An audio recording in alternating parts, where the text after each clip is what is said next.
Bismillahirrahmanirrahim. Dear students, Assalamu alaikum and welcome to Paradise College. Students, आज हम numericals को solve करेंगे chapter number 4 के, और फर्स्ट 3 न्यूमेरिकल्स और एग्जाम्पल्स आप आर्टिकल्स के साथ साथ करते आए हैं। तो आइए शुरू करते हैं। स्टूडेंट, ये स्टेटमेंट आपको स्क्रीन पे भी दिखाई जाएगी और मैं आपको स्टेटमेंट पढ़ के बता रहा हूँ। एक न्यूमेरिकल नंबर 4 की 4.4। A car of mass 800 kg traveling at 54 km per hour is brought to rest in 60 meters. एक कार जिसका मैस 800 किलोग्राम है और वो 54 किलोमीटर फी घंटा की स्पीड से मूव कर रही थी। अच्छा, मूव करते हुए अब उसको रेस्ट पे लाया गया, यानी आप ये कह लें कि कार को ब्रेक लगानी पड़ी और कार रुक गई, लेकिन कार फ़ौरन तो नहीं रुक जाती।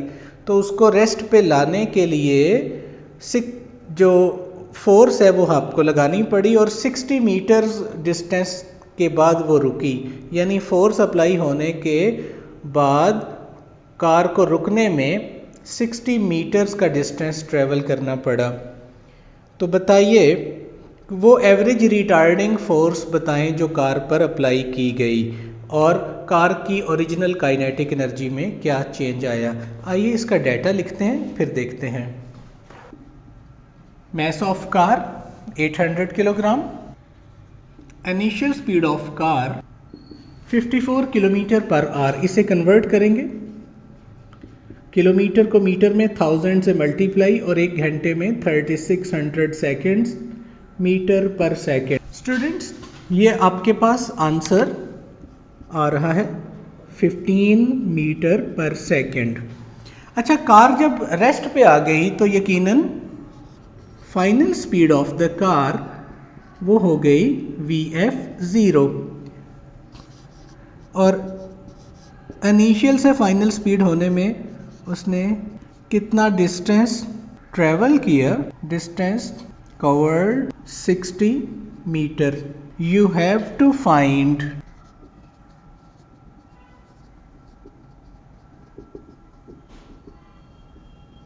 वो एवरेज रिटार्डिंग फोर्स आपने फाइंड करनी है। रिटार्डिंग फोर्स वही जो रुकावट की या मज़ाहमत की फोर्स है जिसने कार को रोका, वो आपने फाइंड करनी है। आप ज़रा अपनी स्टेटमेंट पे गौर कीजिए, आप किस फार्मूले को यूज़ कर सकते हैं। देखें, एक तो यह है कि हम एक्सेलरेशन को फाइंड कर लें थर्ड इक्वेशन ऑफ मोशन से, ठीक है, और उसके बाद F = ma का फार्मूला अप्लाई करके आप एवरेज रिटार्डिंग फोर्स फाइंड कर सकते हैं।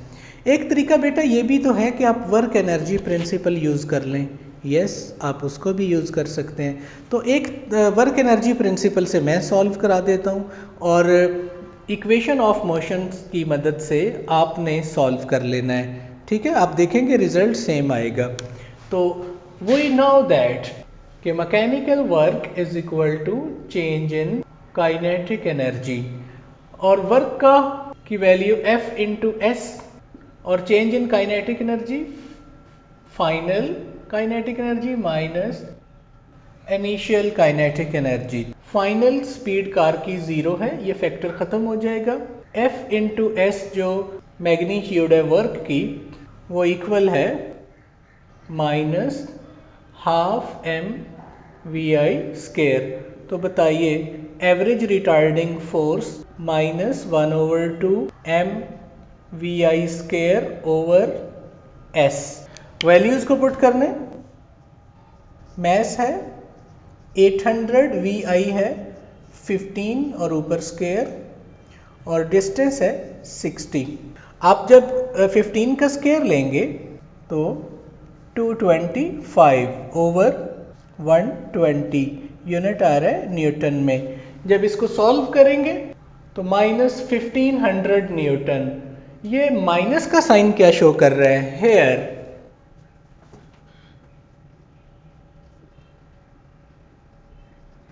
नेगेटिव साइन ये शो कर रहा है कि ये फोर्स रिटार्डिंग है। अच्छा, इसका दूसरा जवाब था कि ओरिजिनल काइनेटिक एनर्जी जो है उसको क्या फ़र्क पड़ा। तो यकीनन काइनेटिक एनर्जी जो है वो यूज़ हुई against the retarding force work करने में, यानी ये चीज़ मैं आपको स्क्रीन पे दिखा रहा हूँ कि kinetic energy basically work done against retarding force work करने में यूटिलाइज हुई। ठीक है, सो ये बात आपकी कंप्लीट हुई। और एक बात देखते जाइए, अगर फोर्स की मैग्नीट्यूड की बात की जाती तो माइनस का साइन की ज़रूरत नहीं थी। माइनस का साइन सिर्फ इस बात की इलामत है। अगर मैग्नीट्यूड ऑफ फोर्स की बात करें तो फिर माइनस को आप यूज़ नहीं करेंगे। स्टूडेंट्स, न्यूमेरिकल नंबर 4.5 है, इसकी तरफ चलते हैं। 4.5 की स्टेटमेंट है 1000 किलोग्राम ऑटोमोबाइल, 1000 किलोग्राम की ऑटोमोबाइल है। ऑटोमोबाइल में बाइक्स, कार्स, ट्रैफिक, ये जो जितनी भी आपके पास जो ट्रांसपोर्ट है वो उसमें आती है। और is at the top of an incline 10 metre high and 100 metre long, 10 metre ऊंचा और 100 मीटर लंबी और इंक्लाइंड प्लेन के ऊपर मौजूद है। आपने इंक्लाइंड प्लेन देखी है जिससे ट्रकों पे सामान चढ़ाया जाता है, वो ढलवान सी आपने देखी है। जैसे पार्क्स में जाते हैं तो बच्चे स्लाइड लेते हैं, उस तरह की शक्ल की एक आपके पास इंक्लाइन है। और उस ऑटोमोबाइल को वहाँ से छोड़ा जाता है एंड रूल्स डाउन द हिल, और वो वहाँ से रूल करती हुई जो है वो नीचे को आती है। मैं इसकी डायग्राम आपके सामने रखता हूँ कि वो कुछ इस तरह से बताया जा रहा है कि स्टूडेंट, ये ग्राउंड सरफेस है, ज़मीन की सतह,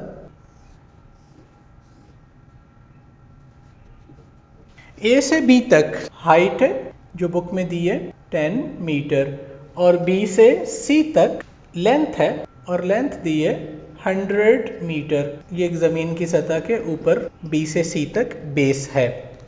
एक ऑटोमोबाइल या कोई भी चीज़ जब ज़मीन से कुछ हाइट पे होगी, अब मैं ऑटोमोबाइल की बजाय एक पहिया सा बना लेता हूँ, एक ऑब्जेक्ट बना लेता हूँ जिस ऑब्जेक्ट का मैस यकीनन कुछ है, तो ज़मीन से अगर कुछ इसकी कोई ना कोई हाइट है तो इस पोजीशन पे इसके पास ग्रेविटेशनल पोटेंशियल एनर्जी है जो कि मैक्सिमम है, जो किसके इक्वल है, mgh के। जब इस ऑटोमोबाइल को आप छोड़ेंगे, ये रूल करती हुई नीचे को आएगी, तो आप एक चीज़ नोट करेंगे कि हाइट ग्रेजुअली क्या होती जा रही है, कम। और इस हाइट के कम होने से इसकी जो स्पीड है वो बढ़ती जाएगी, क्योंकि पोटेंशियल एनर्जी लॉस होती जाएगी तो काइनेटिक बढ़ती जाएगी, यहाँ तक के ये ऑब्जेक्ट बॉटम तक आ जाएगा। तो यहाँ पर आके पोटेंशियल एनर्जी जो है वो तो ज़ीरो हो जाएगी।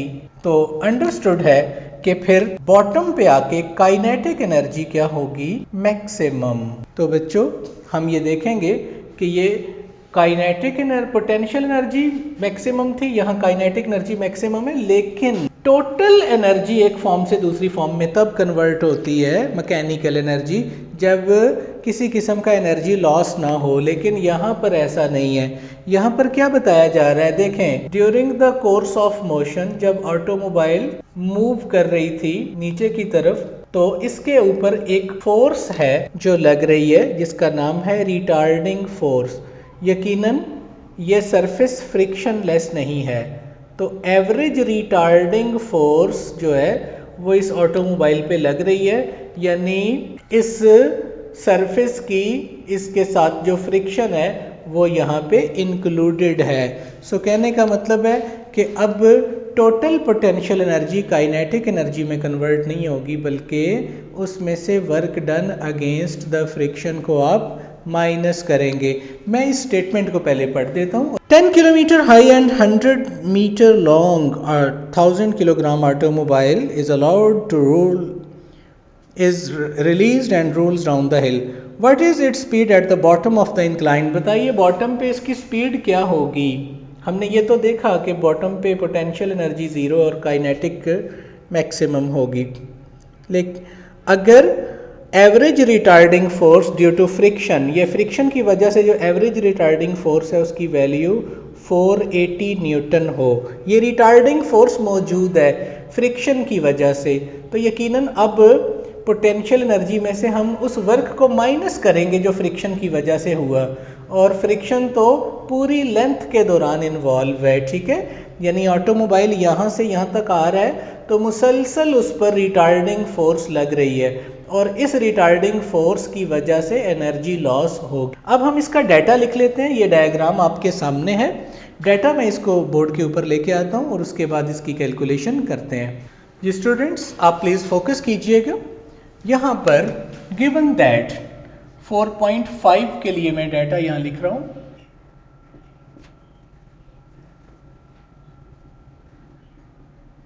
mass of automobile 1000 kilogram,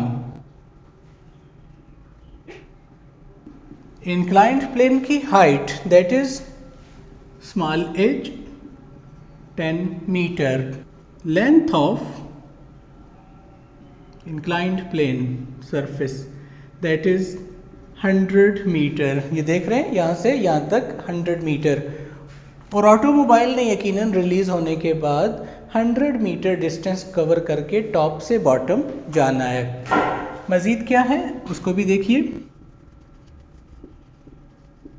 average retarding force due to friction that is 480 newton. What you have to find, आपने मालूम करनी है स्पीड एट बॉटम, इसको सिंपल v कह लेते हैं। देखिए बेटा, जब आपने ऑटोमोबाइल को रिलीज किया था तो इनिशियल स्पीड तो 0 थी, तो आप इसको v1 v2 की बजाय डायरेक्टली कह दें कि ऑटोमोबाइल की स्पीड जो है जो बॉटम पे जो होगी उसका नाम v रख लें। यानी ऑटोमोबाइल जो स्पीड गेन करेगा अपनी टोटल हाइट को जो है वो लॉस करने के बाद, टोटल पोटेंशियल एनर्जी लॉस करने के बाद जो स्पीड को गेन करेगा उसका नाम हमने v रख लिया। तो v1 v2 रखने की ज़रूरत नहीं है, आप सिंपली कह लें कि हाइट भी हमने एक ही यूज़ की है क्योंकि फाइनल हाइट 0 हो जाती है, तो h1 h2 की बजाय हमने सिंपल h हाइट रख ली। आप अगर इस तरह भी करना चाहें initial height final height initial speed final speed, तो आप डाटा बढ़ा भी सकते हैं, लेकिन हम सिंपल ही बात करते हैं कि according to law of conservation of mechanical energy we know that, हमने अपने प्रीवियस लेक्चर में एक बात पढ़ी थी कि जब ऊपर से नीचे आते हैं तो लॉस ऑफ पोटेंशियल एनर्जी में से माइनस करते हैं वर्क डन अगेंस्ट फ्रिक्शन, तो जो आंसर बचता है वो आती है गेन इन काइनेटिक एनर्जी। ठीक है, तो ये क्योंकि यहाँ पे पोटेंशियल एनर्जी 100% काइनेटिक एनर्जी में कन्वर्ट नहीं हो सकती, वर्क डन फ्रिक्शन के अगेंस्ट होगा क्योंकि फ्रिक्शन की फोर्स मौजूद है। बताइए ग्रेविटेशनल पोटेंशियल एनर्जी का formula mgh minus work done against friction का फार्मूला क्या है, फ्रिक्शन की फोर्स को total length of the path से मल्टीप्लाई कर दो, तो यहाँ से यहाँ तक आते हुए फोर्स और लेंथ को मल्टीप्लाई कर दें, ये मैक्सिमम वर्क है जो अगेंस्ट द फ्रिक्शन हुआ is equal to kinetic energy formula half m v square, और v वो स्पीड है जो बॉटम पे है इंक्लाइंड प्लेन के। जी हमने v को फाइंड करना है, इधर वैल्यूज को पुट कीजिए। m आपके पास है 1000, g है 9.8 और हाइट है 10 माइनस फ्रिक्शन की फोर्स है 480 और लेंथ है 100, 1/2 m है 1000 इंटू वी स्क्वायर। इसको सिंप्लीफाई कीजिए प्लीज, ये आ जाएगा हमारे पास 9.8 इंटू 10 की पावर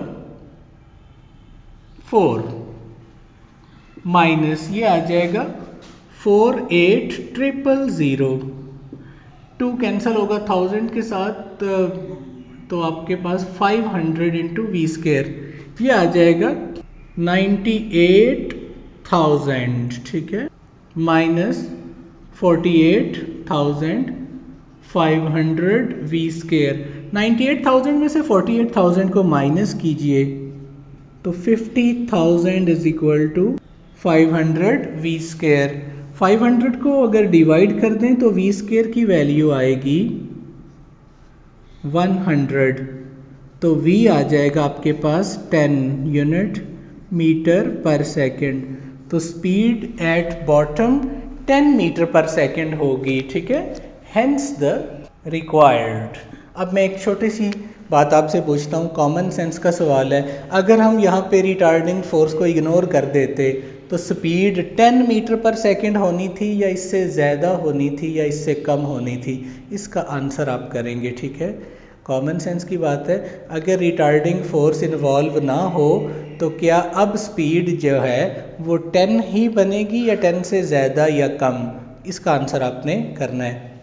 4.6 है, 100 मीटर क्यूब ऑफ वाटर, पानी का वॉल्यूम दिया है, is pumped from reservoir into tank. Reservoir जखीरे को कहते हैं। आप ये समझ लीजिए कि पानी रेजरवायर से टैंकी तक लेके गए, कितना पानी लेके गए, 100 मीटर क्यूब, इतने वॉल्यूम का पानी जो है वो पंप किया गया, और वो टैंक कहाँ पड़ा है, 10 metre higher than the reservoir, reservoir से 10 मीटर ऊंचाई पर है, इन 20 मिनट्स, और इतना वॉल्यूम पानी का ऊपर ले जाने में 20 मिनट्स लगे। पानी की डेंसिटी गिवन है, बताइए वाटर की पोटेंशियल एनर्जी में कितना इजाफा हुआ, 1, और पंप ने कितनी पावर अप्लाई की पानी को 20 मिनट में इतना वॉल्यूम ऊपर ले जाने के लिए, इसको पहले समझ लीजिए। मैं यहाँ मिनट में इसकी डायग्राम आपको बना के समझाता हूँ कि फॉर एग्जाम्पल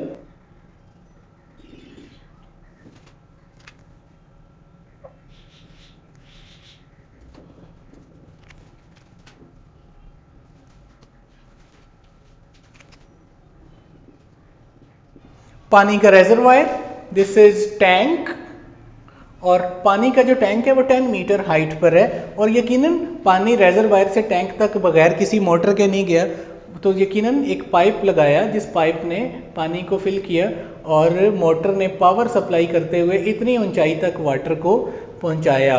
अब वाटर का जो वॉल्यूम है वो दिया है 100 मीटर क्यूब, इतना पानी भर गया, और कितनी देर में, 20 मिनट्स के अंदर।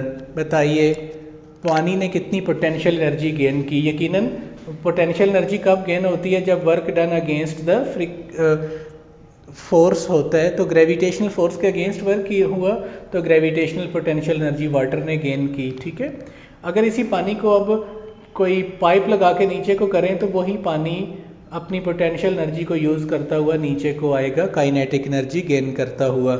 आइए इसका डाटा लिखते हैं। वॉल्यूम ऑफ वाटर, कौन सा पानी जिसको पंप किया गया, pumped, that is 100 metre cube. Height of tank that is 10 metre. Time taken 20 minutes, 1 minute में 60 सेकेंड है तो 20 इंटू 60 ये आ जाएगा 1200 सेकेंड्स, 1200 सेकेंड में ये काम हुआ। But you have to find, अच्छा एक चीज और गिवन है, वाटर की density, density of water that is rho, ये गिवन ना भी हो आपको पता होनी चाहिए, 1000 किलोग्राम पर मीटर क्यूब। इसका मतलब यह है कि मीटर क्यूब वॉल्यूम के अंदर 1000 किलो पानी आता है। 1 मीटर क्यूब का डब्बा ले लें, लेंथ, विड्थ और हाइट, तो उसके अंदर 1000 किलोग्राम पानी आता है, वाटर की डेंसिटी है। और बच्चों आपने फाइंड करनी है, number 1, increase in potential energy of water, and number 2, power delivered by pump. जाहिर है पंप ने कितनी पावर अप्लाई की ये काम करने के लिए, पानी को ऊपर पहुंचाने के लिए, जो 20 मिनट्स में इतना वॉल्यूम भर रहा है। आइए इसको कैलकुलेट करते हैं बेटा, बिकॉज आप जानते हैं potential energy, gravitational potential energy equal होती है mgh के।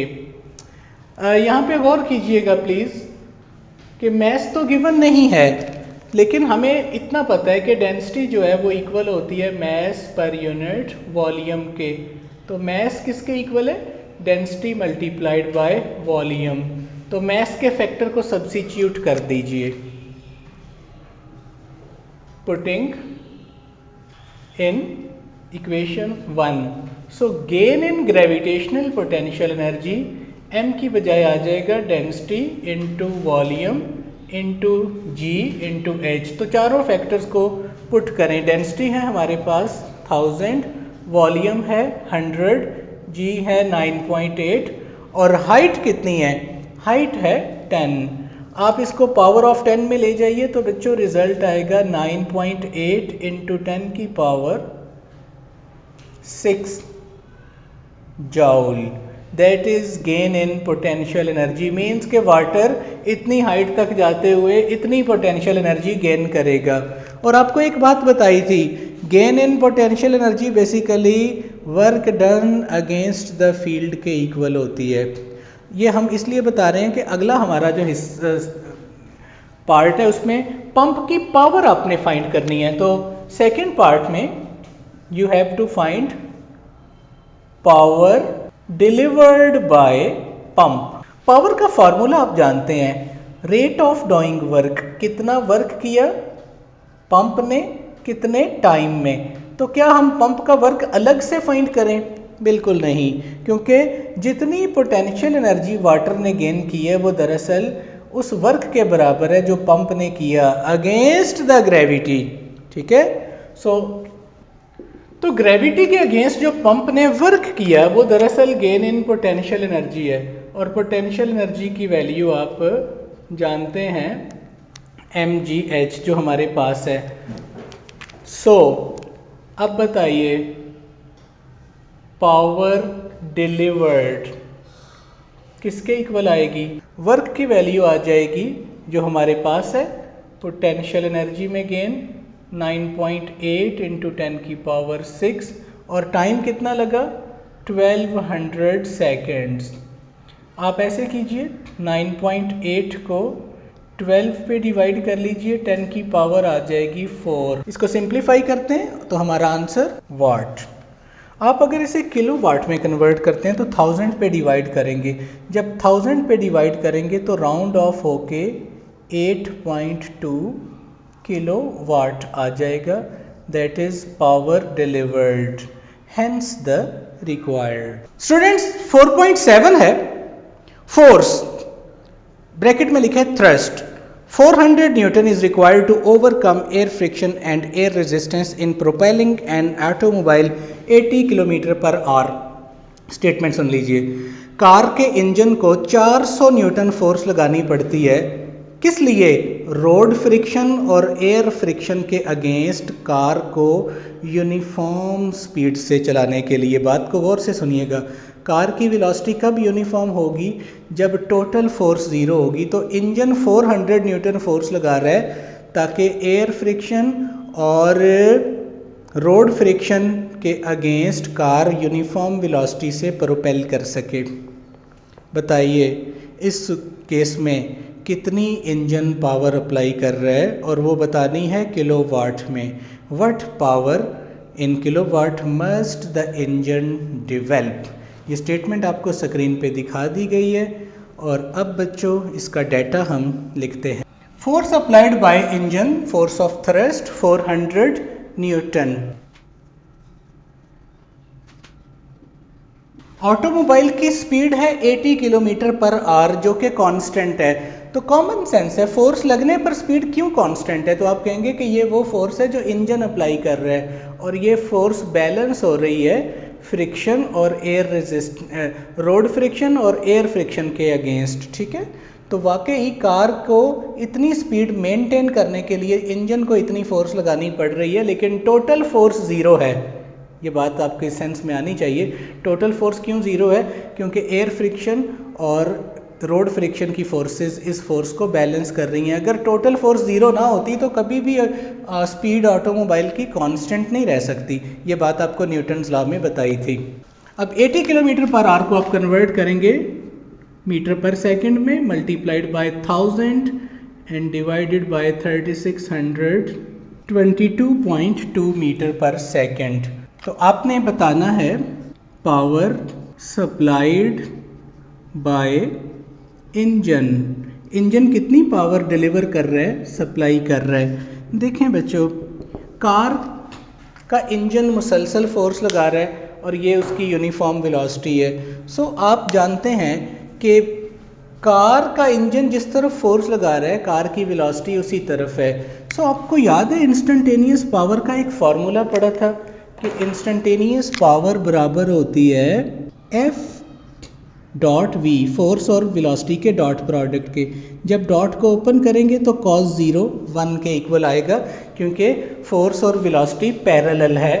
इंजन की अप्लाई गई फोर्स और कार की वेलोसिटी दोनों के लिए। तो पावर डिलीवर्ड सिंपल आ जाएगी इंस्टेंटेनियस पावर FV। F है हमारे पास 400 और ये है 22.22। इनको मल्टीप्लाई कीजिए जी स्टूडेंट्स। इसका जो भी आंसर आएगा वाट में उसको 1000 पे आपने डिवाइड करना है, तो राउंड ऑफ करके 8.9 किलोवाट इसका आंसर मैं आपके सामने डायरेक्टली लिख रहा हूँ। ठीक है जी डियर स्टूडेंट्स, आज का लेक्चर इतना ही। कल हम एक नए लेक्चर, नए important long question absolute potential energy को एक्सप्लेन करेंगे। Wish you very best of luck. अल्लाह हाफिज़।